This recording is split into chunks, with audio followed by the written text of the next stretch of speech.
বিদ্যুৎ ও গ্যাস সংকট অস্বীকার করে বিভ্রান্তিকর বক্তব্য দেওয়ার দাবিতে প্রধানমন্ত্রী তারেক রহমানের নামে ছড়িয়ে পড়ে একটি ভুয়া ফটোকার্ড। কিন্তু ফ্যাক্ট চেক করে দেখা যায় ফটোকার্ডটি সম্পূর্ণ বানোয়াট। সাম্প্রতিক বক্তব্যে প্রধানমন্ত্রী বিদ্যুৎ ও গ্যাসের সংকট বাস্তবতার কথা স্বীকার করে সমাধানের উদ্যোগের কথা জানিয়েছেন। এরই মধ্যে বিদ্যুৎ ঘাটতি নিয়ে ছাত্রদল নেতা আবিদুল ইসলাম খানের নামেও ছড়ানো হয়েছে আরেকটি বানোয়াট বক্তব্য। শুধু তাই নয়, এসএসসির ফল প্রকাশকে ঘিরে বিএনপি নেতার ছেলের শিক্ষামন্ত্রীকে আপত্তিকর মন্তব্যের দাবিতেও ছড়িয়েছে বিভ্রান্তি। চলুন দর্শক কিছু ফ্যাক্ট চেক দেখে দিচ্ছি।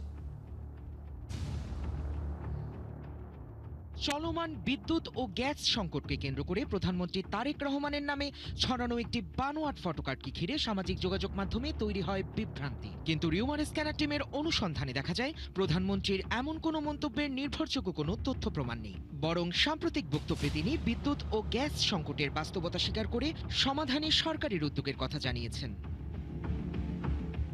এই গুজবের পরপরই ছাত্রদল নেতা আবিদুল ইসলাম খানের নামেও একই দাবিতে ছড়িয়ে পড়ে আরেকটি ভুয়া ফটোকার্ড। সারা দেশে তীব্র লোডশেডিং নিয়ে যখন জনমনে ক্ষোভ, ঠিক তখনই দাবি করা হয় আবিদ নাকি বলেছেন বাংলাদেশে কোথাও বিদ্যুতের ঘাটতি নেই। তবে যাচাই করলে এমন কোনো মন্তব্যের নির্ভরযোগ্য প্রমাণ বা উৎস খুঁজে পাওয়া যায়নি। তার সাম্প্রতিক বক্তব্য ও সামাজিক যোগাযোগ মাধ্যমেও এমন কোনো বক্তব্যের অস্তিত্ব মেলেনি। ফলে আবিদুল ইসলাম খানের নামে ছড়ানো মন্তব্যটি সম্পূর্ণ ভুয়া ও বানোয়াট।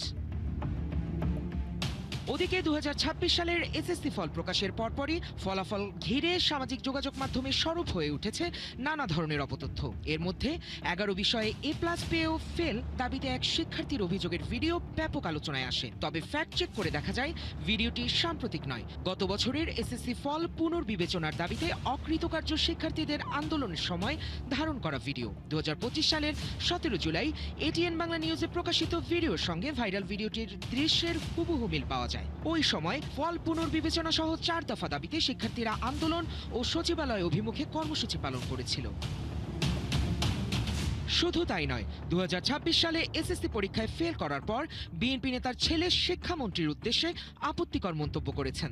এমন দাবিতেও সামাজিক যোগাযোগ মাধ্যমে একটি ভিডিও ছড়িয়ে পড়ে। তবে ভিডিওটি সাম্প্রতিক নয়, অন্তত 2018 সালের মে মাস থেকেই এটি অনলাইনে প্রচারিত হয়ে আসছে। 2018 সালের 7 মে একটি ইউটিউব চ্যানেলে একই ভিডিওর দীর্ঘ সংস্করণ পাওয়া যায়, যেখানে ওই যুবকের পরিচয় বা ঘটনার বিস্তারিত কোনো তথ্য ছিল না। দর্শক, আজকের অপতথ্যগুলো যাচাই করতে গিয়ে দেখা গেল সামাজিক যোগাযোগ মাধ্যমে বিভ্রান্তি ছড়াতে ধারাবাহিকভাবে প্রচার করা হচ্ছে নানা গুজব। বিশেষ করে রাজনৈতিক ব্যক্তিদের ঘিরে এসব বিভ্রান্তিকর দাবি ছড়িয়ে পড়ায় তৈরি হচ্ছে আলোচনা ও উত্তেজনা। নানান অভিনব কৌশলে ছড়ানো এসব গুজবের ফাঁদে না পড়তে তথ্য যাচাই করে তবেই বিশ্বাস ও প্রচারের পরামর্শ বিশ্লেষকদের। সায়ক দাস, 71। দর্শক, আমরা প্রতিবেদনটা দেখে নিলাম। আগে জানিয়েছি আমাদের সাথে উপস্থিত আছেন প্রযুক্তি বিশেষজ্ঞ প্রতিম লালা এবং ফ্যাক্ট চেকিং প্রতিষ্ঠান ফ্যাক্ট ওয়াচের ফ্যাক্ট চেকার রেদওয়ানুল ইসলাম যুক্ত হচ্ছে তাদের সাথে। আপনাদের দুজনকেই স্বাগত জানাচ্ছি আজকের আমাদের এই আয়োজনে। প্রথমেই প্রশ্নটা শুরু করতে চাই আমাদের প্রযুক্তি বিশেষজ্ঞ প্রতিম লালাকে দিয়ে। প্রতিম লালা, সাম্প্রতিক সময়ে যে ধরনের গুজব এবং অপতথ্যের ব্যাপ্তি আমরা দেখতে পাচ্ছি, সেখানে আমরা এখন ডিপফেক ভিডিও অথবা কারো যে ভয়েস সেটাকে নকল করে বা প্রযুক্তির মাধ্যমে তৈরি করে নানা ধরনের অডিও ভিডিও এখন সবচেয়ে বেশি আমরা ছড়াতে দেখছি। একটা সময় ছিল ফটোকার্ড, একটা সময় ছিল আমরা যখন দেখেছি ছবি ব্যবহার করে অপতথ্য বেশি ব্যবহার করা হতো, এখন ভিডিও চলে এসছে। এই যখন গতির ধারা চলছে, এই পরিস্থিতিটাকে আপনি আসলে কিভাবে দেখছেন? কতটুকু ক্ষতিকর এটি?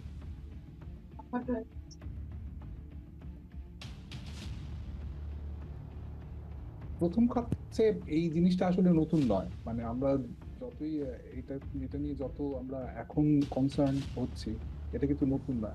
আমি কিছুদিন আগে একটা আর্টিকেল পড়ছিলাম যে আসলে একটা ঘটনা 1814 সালে লন্ডনে কিছু লোক ছড়িয়ে ফেলে যে নেপোলিয়ন মারা গেল।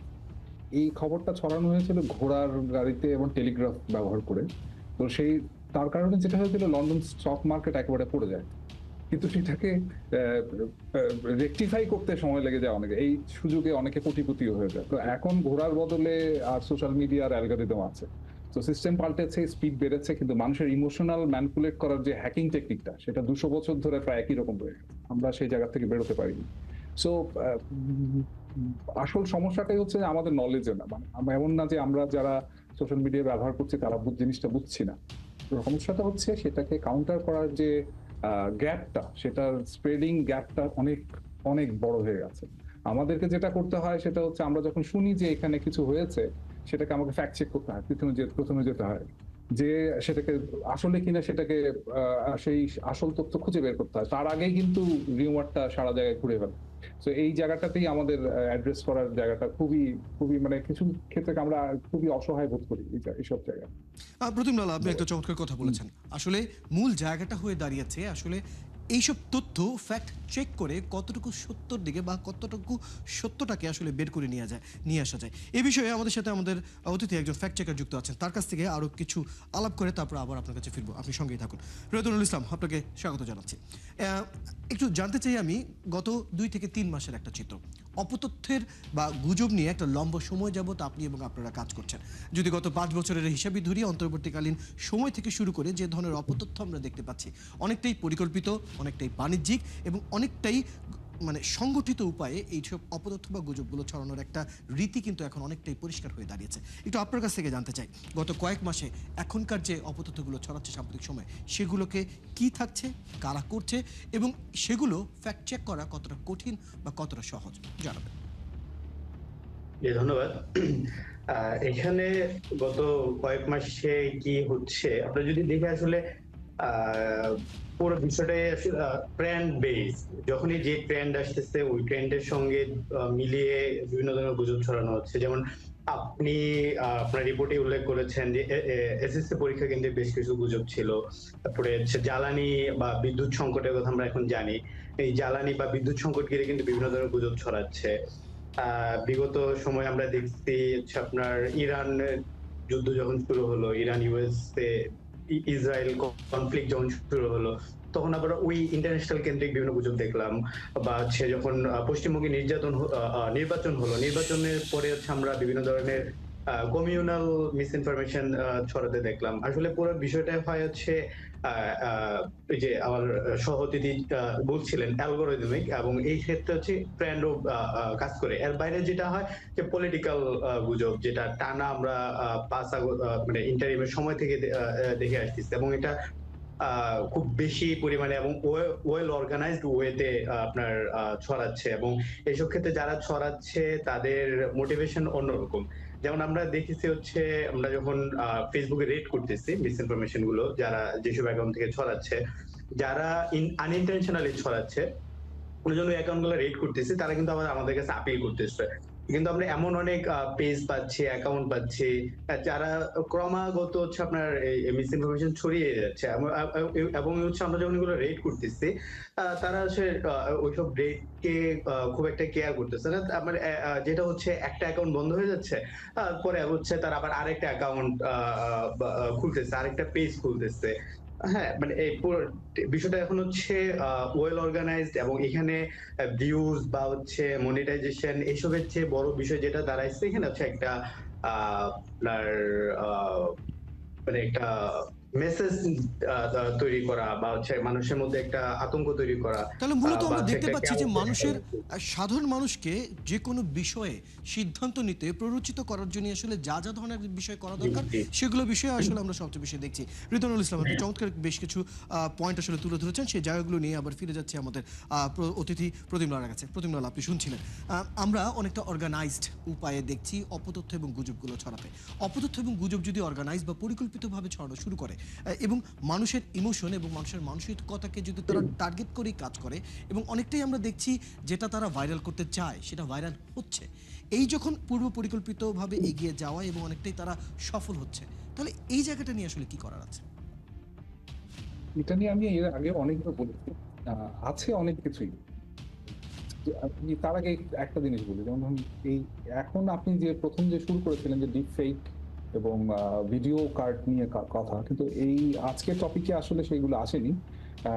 আজকে এসেছে আমরা বলি যে কিছু ডিজিটাল ফেক, যেটা আগে হয়েছিল সেটা হয়েছিল অনেকটা জম্বির মতো, যেগুলো কখনো মরে না। একটা ভিডিও করেছে সেটা বহু আগে, সেই ভিডিওটা এখন আবার নতুন করে ব্যবহার হচ্ছে। সো এই জায়গাটাতে একটা অংশ যেটা আমরা বন্ধ করতে পারি, তাদের বিরুদ্ধে যেতে পারি। সেটা না হলে তখন কি হবে সেটা দেখা যেতে পারে। আর এই মুহূর্তে আমি এর আগে বলেছিলাম যে আইনের সহায়তাটা যদি আইন যদি এটার সাথে খুব দ্রুত অ্যাডজাস্ট না করে, তাহলে আমাদের মতো বা আমার যে রিদওয়ান সাহেব যা বলছিলেন তাদের আসলে কাজ করাটা খুব ডিফিকাল্ট। আমরা খুব বেশি এই ব্যবস্থা নেওয়ার জায়গাতে নেই। আমি অনেকগুলো সমস্যার কথা বলেছিলাম যে আমরা কাজ করছি। কিন্তু সেগুলোও এই প্রযুক্তি এত দ্রুত পাল্টে যাচ্ছে যে তার সাথে অ্যাডপ্ট করাটা খুব ডিফিকাল্ট হচ্ছে। এবং সেখানে হয়তো সোশ্যাল মিডিয়া যেগুলো আমরা ব্যবহার করছি তাদের উপর একটা প্রেশার দেওয়ার জায়গায় আমাদেরকে যেতে হবে। যেটা ধরুন অস্ট্রেলিয়া করছে, তারপরে অন্যান্য দেশগুলি করছে যে জেন জি বা জেন আলফা বা জেন বেটা তারা কত বয়সে গিয়ে আসলে সোশ্যাল মিডিয়া ইন্টারেক্টিভ হবে সেই জায়গাটাতে কাজ করা, এগুলো কাজ করার জন্য আমাদেরকে কাজ করতেই হবে। মানে আইনের জায়গাটাতে আমাদেরকে দেখতেই হবে, নয়তো আমরা আমাদের কাজ করব কিন্তু তারা আমাদের থেকে দু কদম এগিয়েই থাকবে সবসময়।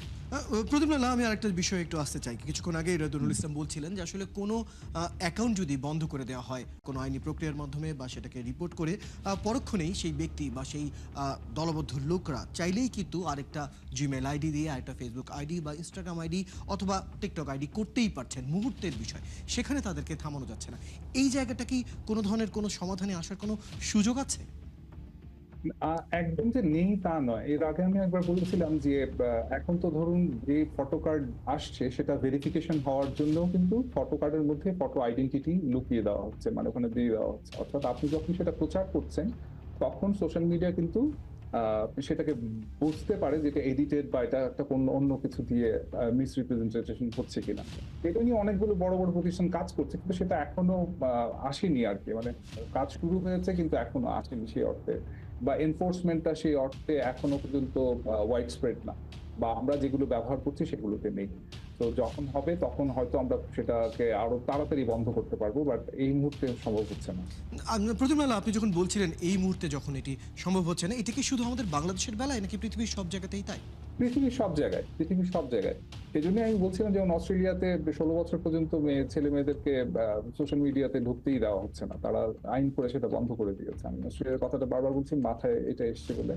কিন্তু আমরাও হয়তো সেরকম জায়গায় যেতে হতে পারে আমাদের। আমি যদিও তথ্যের অধিকার নষ্ট করতে চাই না, কিন্তু কিছু জায়গায় আমাদেরকে হয়তো একটু অন্যভাবে দেখতেই হবে। রেদওয়ানুল ইসলাম, ফ্যাক্ট চেকিং এর যে প্রসঙ্গগুলো আপনি রিসেন্টলি বলছিলেন, আমি আরেকটা বিষয়ের দিকে একটু যেতে চাই। সাম্প্রতিক সময়ে সাধারণ মানুষকে আসলে কতটা আপনি সচেতন দেখেন? মিডিয়া লিটারেসি বলে যে বিষয়টা আমরা একটা লম্বা সময় যাবত আলোচনা করছি, মানুষ কি এখন বুঝতে পারে বা জানতে পারে কোনটা ফেক বা ডিফেক, বা তারা কি নিজেরা ফ্যাক্ট চেক করা শিখেছে? কি দেখছেন? জি, ধন্যবাদ। এক্ষেত্রে বিগত কয়েক মাস বা বাংলাদেশে ফ্যাক্ট চেকিং যে ব্যাপারটা, এটা কিন্তু 4-5 বছরের যে ভালো চর্চা হচ্ছে, এবং এখন হচ্ছে বেশ কিছু নতুন নতুন ফ্যাক্ট চেকিং আউটলেট আছে, মিডিয়া গুলো হচ্ছে ফ্যাক্ট চেকিং শুরু করেছে। তো এই জায়গা থেকে এখন যেটা হয়েছে, মানুষ আসলে সন্দেহ করছে, এবং হচ্ছে কিছু কিছু ক্ষেত্রে যারা নিজের বায়াসের ঊর্ধ্বে গিয়ে মানুষ হচ্ছে যাচাই করার চেষ্টা করছে যে এটা আসলেই সত্য কিনা বা এটা আসলে রিউমার কিনা। আমরা এরকম অনেক গুজব পোস্টের নিচে আমরা দেখি হচ্ছে মানুষজন গিয়ে নিজেরাই গিয়ে বলতেছে যে এটা এটা গুজব, এটা হচ্ছে তারা বিভিন্ন ফ্যাক্ট চেকিং আউটলেটের রেফারেন্স দিচ্ছে, কখনো কখনো নিজেরাও যাচাই করছে। তবে এক্ষেত্রে একটা ব্যাপার আছে যে মানুষজন এই কাজে এআই এর সহায়তা নিচ্ছে, যেমন চ্যাট জিপিটির সহায়তা নিচ্ছে, জেমিনির সহায়তা নিচ্ছে, কিংবা গুগলের এআই ওভারভিউ যেটা সার্চের ক্ষেত্রে আসে সেটার সহায়তা নিচ্ছে। তো এটার ফলে যেটা হচ্ছে, আবার অনেক সময় এই এআই কিন্তু মানুষকে যে সবসময় সঠিক তথ্য দিচ্ছে বা সঠিক তথ্য দেয় সেটাও না। ফলে দেখা যায় এই ক্ষেত্রে মানুষের বিভ্রান্ত হওয়ার সুযোগ আছে বা মানুষকে বিভ্রান্ত করারও সুযোগ আছে। যেমন কয়েকদিন আগে আপনার শহীদ মিনারে, মানিকগঞ্জের শহীদ মিনারে একটি ছেলের ঝুলন্ত মরদেহ উদ্ধার করা হলো। তারপরে হচ্ছে আমরা বেশ কিছু পেজ থেকে দেখলাম শেয়ার করা হচ্ছে যে বিভিন্ন ফ্যাক্ট চেকিং আউটলেট বাংলাদেশের, যে ওরা জানিয়েছে ওই কিশোর বা তরুণটি সঙ্গে রাজনৈতিক কোনো সংশ্লিষ্টতা নেই। কিন্তু আমরা দেখেছি তখন পর্যন্ত কোনো ফ্যাক্ট চেকিং আউটলেট এটি জানা, এই ধরনের কোনো কাজ করেনি। কিন্তু ওরা কি কোন সূত্রে জানিয়েছে? তারা গুগলে আপনার সার্চ করেছে, গুগলের এআই ওভারভিউ। তাহলে মূলত বলা যেতেই পারে মানুষ দিনে দিনে কিছুটা হলেও সচেতন হচ্ছে, জানছে কিভাবে ফ্যাক্ট চেকিং করতে হয়, কিন্তু ফ্যাক্ট চেকিং করার সঠিক পদ্ধতি বা সঠিক অথরিটি সেটার কিন্তু আমরা এখনো সেটা সংকটটা দেখছি। ঠিক এই জিনিসটাই জানতে চাই প্রতিম লালার কাছে। প্রতিম লালা, আপনি কি মনে করেন? একদম সময় কম রয়েছে, মিনিট খানিক সময় রয়েছে আমার হাতে। আমি জানতে চাই, আমাদের যদি অপতথ্য বা গুজবের সাথে লড়াই করতে হয়, সবচেয়ে বেশি জরুরি কোনটা মনে করেন? নতুন নীতিমালা করা প্রযুক্তি রিলেটেড, অথবা মানুষকে সচেতন করা? কোনটা আগে করা উচিত এবং কেন? আহ, নীতিমালাটা করতে সময় লাগে, সচেতন করার কোনো বিকল্প নেই। আমি দুটো জিনিস বলবো, এর আগেও আমি বলেছিলাম। প্রথমটা হচ্ছে যে আপনাদেরকে যখনই কোনো কিছু বলছে, আমি খুব রেগে আছি, মানে ধরেন এই অনুষ্ঠানটা করছে তখন আমি খুব ভয় পাচ্ছি যে লোডশেডিং হতে পারে, আমার আলো চলে যেতে পারে, আপনি আমাকে না দেখতে পারেন, আমার কানেকশনটা চলে যেতে পারে। এটা একদম সত্যি কথা, এই আমাদের একটা বাস্তবতা। কারণ আমরা একটা ভয়াবহ বিদ্যুৎ সংকটের মধ্যে দিয়ে যাচ্ছি। তো এই রাগটা আমার মতো সবাই তো আর বুঝতে পারছে না, হয়তো আমিও হয়তো রেগে যেতে পারি, তখন আমি এই ধরনের রিউমার ছড়িয়ে আমার থেকেও চলতে পারে। মানে এই রাগকে কাজে লাগানোটাই হচ্ছে যে রিউমার আছে।